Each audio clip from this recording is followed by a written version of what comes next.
Frags and Coffee, Episode 2. This is my Q&A series where I'll be not only answering community questions submitted by you guys, but I'm also going to ramble a bit about video games that I'm playing, maybe some video game topics. Who knows? Maybe your question will be featured in this episode, and yeah, we're just kind of going off the cuff. So I've got my coffee. I hope you do.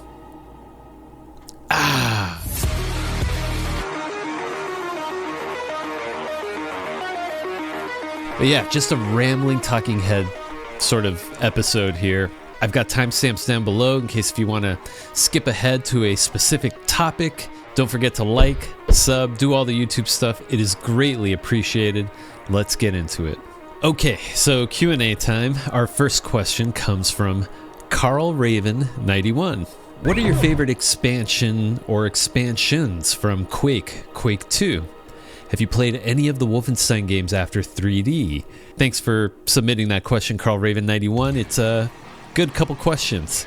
So I didn't really get a chance to play the Quake 1 expansions back in the 90s when they originally released. It wasn't until recently with the remastered version of Quake, bundled it all together, right? All the expansions. And first time playing them, my favorite was Dissolution of Eternity. I really enjoyed the Egyptian maps that they had throughout, just somehow perfectly fit the Quake setting. And of course, the final boss. We finally got to fight the dragon that was teased in the early screenshots that came out before Quake's release. For Quake 2, The Reckoning was my favorite. I did get to play both of those expansions on release. One of my best friends growing up, he had them, and so he loaned them to me, and I got to play through them. And yeah, The Reckoning was easily my favorite. I really gravitated towards the outdoor levels. I felt like there was a lot more of them represented in The Reckoning. Canyon-like environments and cave-like spaces. Plus, the new weapons were super cool, like the Ion Ripper and the Phalanx Cannon. Being able to use those on all the new enemies they introduced in that expansion, it was tons of fun, but I think I even remember that one being a little more difficult, actually, than the base game of Quake 2. And yes, I freaking love the new Wolfenstein games that came out after Wolfenstein 3D. Obviously, Return to Castle Wolfenstein was a monumental moment in my teen years. Even in my early 20s, just playing through that game and enjoying enemy territories, which I believe was a mod for it, and eventually spun off to become its own thing with Quake. But gosh, I just remember the Quake 3 Arena engine, EdTech 3, made that game look so good and handle so well. Tons of fun. But yeah, Machine Games, they did an amazing job on the new Colossus and New Order.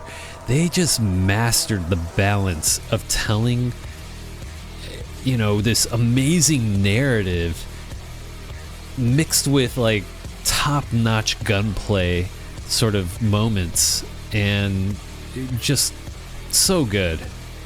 What amazing games. That's why I would be super excited if Machine Games had the chance to make a new Quake 1 style game, like doing the Quake 1 setting. But imagine what kind of narrative that Machine Games would tell with that setting in that world. And I've seen some videos or interviews, maybe I've read it somewhere, but Machine Games has always intended to create a trilogy with the latest Wolfenstein games, and they could be actually working on the third one of the series, which will be like the final chapter. I can't wait. Anyhow, thank you so much for submitting that question, Carl Raven 91. It's greatly appreciated. All right, next question comes from Doritos 427. Before or after going pro with game dev, have you released any fan-made levels be it for Doom or Quake or whatever? Oh man. That's a great question. Sadly, no, I have not. I have entertained the idea of doing it. To be honest, I'm kind of recovering from just game dev burnout. I know it sounds super dramatic, but like, unfortunately, that passion that I used to have to create something for gaming, it's really been at an all-time low, to be honest. And it's kind of hard for me to admit it. I think that's why I've been focusing on sort of analyzing these older games through my Wimtimage and Wimtwig series on this channel. It creates a way for me to sort of appreciate them again after all these years, the way that I did back when I first had any kind of interest to work on games. In time, I can see myself getting back into it. I've already promised myself that I'd install Trench Broom and get back to the roots that made me pursue games as a career, but obviously do it for fun this time, like a hobby, not as a job, right? Isn't that kind of funny? When you turn the thing you love into a job, then it's no longer fun. Anyhow, thanks so much for that question, Doritos4207. Made me get real here on the camera.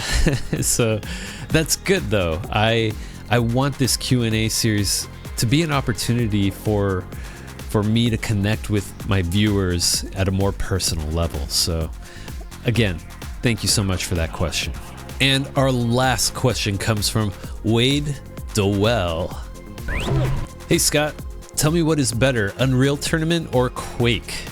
Perhaps one thing each does better and worse than the other. Also, do you have any funny stories about developer shenanigans during your time making games you could share? All right, got a couple of good questions there. And yeah, you really reignited the old argument my PC gaming nerd friends and I used to have back in the days. Which one's better, Quake or Unreal?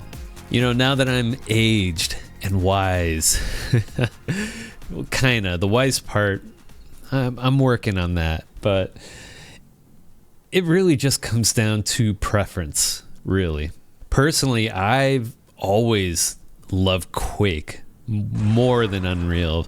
To me, id game engines have an amazing weapon feel, and the movement always feels like really good, like just has a nice weightiness to it. Even the acceleration, right? I feel like it's unmatched. On the other hand, though, I think Unreal excels in its weapons and its weapon creativity, and it does also offer movement that is more accessible, right? I like think of the dashing actions. It's just a double tap, right? That's way easier than doing strafe jumps.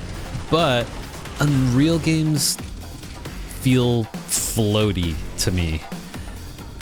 You might even notice that many games made with the Unreal Engine have a similar feel to them as well, which, that can totally be programmed and designed to feel more unique. But more often than not, developers just kind of stick with the movement system that comes right out of the box with the Unreal Engine. It's good enough. It works. Now, these are just like two parts that I think are the most comparable, but when it comes to maps and game types, yeah, I have to admit, like, Unreal won that aspect of the first-person arena shooter market. But let me ask you this, to all my viewers, really, and please share your thoughts down in the comments below, but which game do you see players still playing the most today? I think Quake won it out in the long run. I think Quake was always just more of a competitive game versus Unreal, which to me, I mean, Unreal can be competitive as well, but it feels more like a fun, casual type of arena shooter. Quake has always had a stronger pro scene. Its maps were better designed for that, and its weapon arsenal as well. Like, while they're not as like varied and stuff, they are so tight and balanced. Like, using the right weapon for the right moment is essential in Quake, especially at like the pro level. And to answer your second question, funny stories about developer shenanigans? Yeah, I've got a few. I've definitely worked at studios where every employee was given a Nerf gun for the random Nerf fights that we'd have at times, which, you know, I remember always like reading about that or hearing stories about it, and I'm happy that I actually got to experience that personally. It's a classic game dev story. Having Street Fighter competitions at one of the studios that I worked at, we played a lot of Street Fighter 4. Not everyone, but a nice sized group of us did, and even people who weren't like playing the game enjoyed coming into the break room and just like enjoying watching people get all fired up as, you know, we're competing against each other. And when I worked at Iron Galaxy, they actually had a Street Fighter 3 cabinet in their break room, which, you know, that's like the best Street Fighter game of all of them, to be honest, in my opinion. There weren't any tournaments there, but man, did I get schooled by one of their lead designers. I think his name is Adam, maybe like Adam Hart. He's still there, if I remember his name correctly. He was cool though. He gave me some tips to help me improve my skills. That stuff's pretty tame though. The real fun was going to game dev industry nights when I worked in Chicago. That was so much fun, just being in a social setting where everyone there works in the game industry in all capacities, right? So you got to just mingle and shoot the shit with all these people, and you know, they didn't reveal all their secrets because of NDAs and stuff, but it was just kind of cool to hear stories coming out of different studios, and even just getting to meet people while getting inebriated. I actually had the pleasure of having a conversation with Ed Boon, who is one of the original OG creators of Mortal Kombat. He was such a nice guy, such a cool dude too, very humble and friendly. He was having a drink by himself at a table, and I just gathered my courage because I was like starstruck, and I walked up to him. I was like, Ed Boon, I'm Scott Lopez, and I just want to say thank you for creating Mortal Kombat, because that was like a monumental game for me growing up, playing on the Super NES. And you know, I grew up in the days of arcades too. Like, my friends and I used to ride our bikes to the arcade, and I'd line up my quarters to, you know, face off on Street Fighter and Mortal Kombat. Yeah, so many good memories, and Ed Boon is just an amazing person. It was so nice to meet him. I think I can share one last thing. This one's more recent. When I worked on Rune 2, it's an indie game. It's no longer listed anymore. I'm not really sure why. Might be a publisher contract thing, but anyhow, during development we'd have our daily stand-up meetings, talk about what we're working on, what are, you know, if we've got any blockers, things like that. I really connected with the community manager on the team. His name was Mitch. I'm pretty sure he works at Bungie now, which is really cool. Anyhow, we were both big fans of a YouTube channel called Inside Gaming, and maybe some of you used to watch Inside Gaming. Two of the original members turned it into Inside Games post-COVID, after the closing of Machinima Games and the Funhouse Network. Anyhow, every Friday in their intro, one of the hosts would say, "Hey, it's Friday," right? And then the other one would immediately follow it up with this loud "yes," right? Which was paired with this M. Bison meme of him saying "yes, yes" from one of the animated Street Fighter movies. So yeah, beginning of Friday stand-up meetings, he'd be like, "Hey Scott," I'd be like, "What's up, Mitch?" He's like, "It's Friday."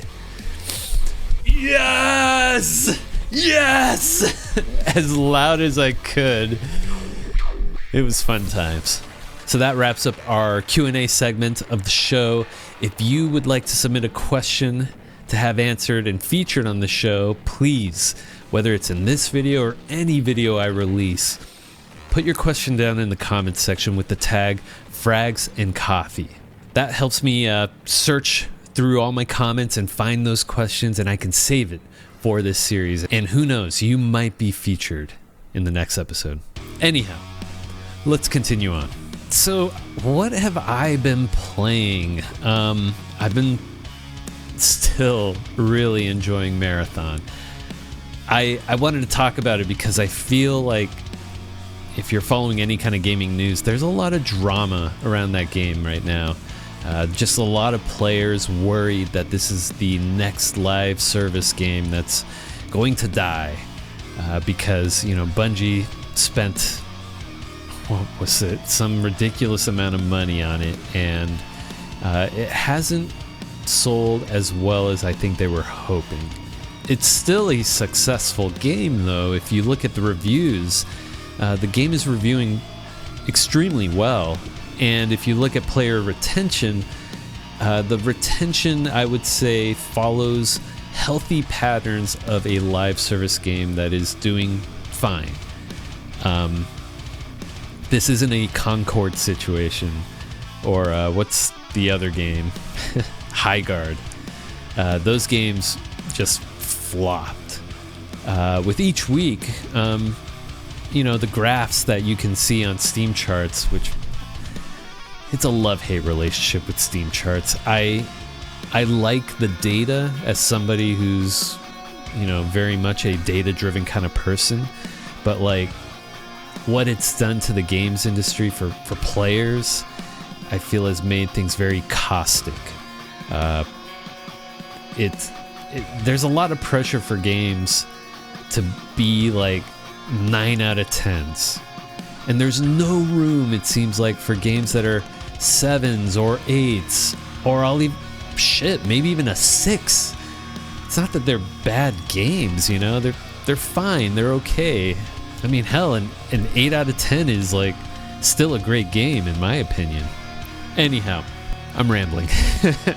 I'm 32 hours in on this game, and I'm hitting that point now where things are really finally clicking.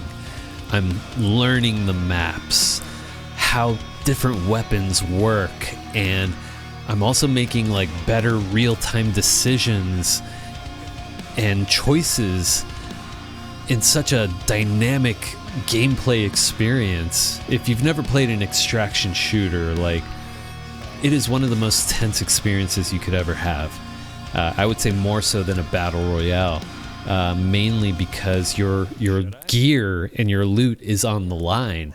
You die, it's gone, you lose it, and you have to find more gear or purchase gear, and credits they don't come easy. Anyhow, as I said, things are clicking, and my vault of gear and stuff, I'm starting to see a lot more like blues and some greens, and I'm still in that transition period of like turning those into purples and golds. I'm getting close to the end game. My squad that I play with, it's one of my good friends. He goes by Iron Wolf, and it's the two of us and his teenage son. We trio it up and we tear it up. Lately, I feel like we've been tearing it up. I think all of us are hitting that point, you know, in the skill curve where we're learning the game, and it's tons of fun. Unfortunately, I feel like that curve is hard to get to for new players, especially players who aren't big fans of high stakes PvP type of games. It can be very stressful. Like, I think that's why there's so much contention around this game, because the latest big hit when it comes to the extraction shooter genre was Arc Raiders. And Arc Raiders, I don't know if the developers intended this to happen, but after its extreme success, there were a lot of players who would get on their microphones and coordinate with other players, turning this PvP environment more into a PvE sort of environment. And this is strictly by the community, right? You still have your PvP players who are gonna shoot on sight, right? But like, more often than not, players are more than willing to cooperate in Arc Raiders. And the developers responded to that by adjusting their matchmaking system and essentially creating two types based on aggression, essentially. So if you're an aggressive player, you're gonna get matchmade in the PvP sort of section of the matchmaking system, whereas anyone who enjoys cooperating and isn't as aggressive, they're going to get matchmade with more players of that sort of mindset. Marathon is not that game. Straight up, it is a brutal PvP game. Most of the players love that tension and the excitement that you get out of like winning a PvP confrontation, let alone finishing your contracts and surviving this dangerous environment. You know, one of the key aspects of Marathon is there's different shells you can pick to sort of cater to the type of gameplay that you like. You know, there's a sneaky assassin guy who can cloak. There's a shell called Thief that is able to sort of like spy into loot containers and has a drone that can fly around and, you know, get sights on things. There's a recon, like the name states, it does reconnaissance with its abilities. I started off playing the Destroyer because it sounded badass, having a shield and this ability where as you fire your gun on targets, like you'll shoot rockets. It gravitated to me at first, and it's an aggressive shell to play, but I've recently fallen in love with another shell called Vandal. And Vandal is a straight up movement and disruption type of shell. She's got high agility, she can double jump, her abilities boost her speed and agility, allowing you to not only do it faster but to do it more.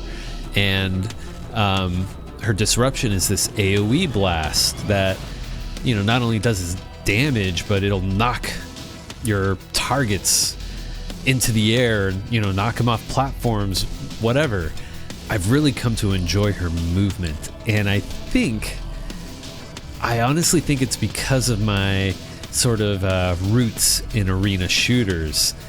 Having mobility and movement for me is like a huge strength. And in combat, like, I've been finding myself like outmaneuvering my opponents. If they spot me, we trade, I relocate and place myself in a position that they don't expect because, you know, her movement allows me to do that. So anyhow, I'm gonna end my marathon ramble there. My squad and I, we're gonna attempt the end game map this weekend. So as of the posting of this video, I'll probably have done it, probably have failed and died. But you know, we're gonna try and practice it up as best we can, learn that end game map. It's called Cryo Archive, and yeah, you know, we're gonna get wrecked, but that's part of the learning process. You gotta fail and make mistakes in order to improve. So yeah. And that wraps up our second episode of Frags and Coffee. Thank you for making it to the end here. It's super awesome. So thanks so much for watching. If you'd like to have your question featured in the next episode of this show, please, like I said before, submit your question down in the comment section and tag it with Frags and Coffee. And who knows, your question may get featured in the next episode. And also, I said I was going to do this bi-weekly, but I think I'm going to push it out a little more, just to give me some more space and time within my schedule to focus more on my maps videos, my map analysis videos, as well as my weapon videos. So yeah, this will either be what do you call it, a tri-weekly either every 3 to 4 weeks I'll probably release another Frags and Coffee episode. So yeah, if you enjoyed this video, hit that like button, share it with friends, and subscribe for more great gaming content. And if you're looking for more, check out this recommended video right here. Thanks for watching. I will catch you in the next one.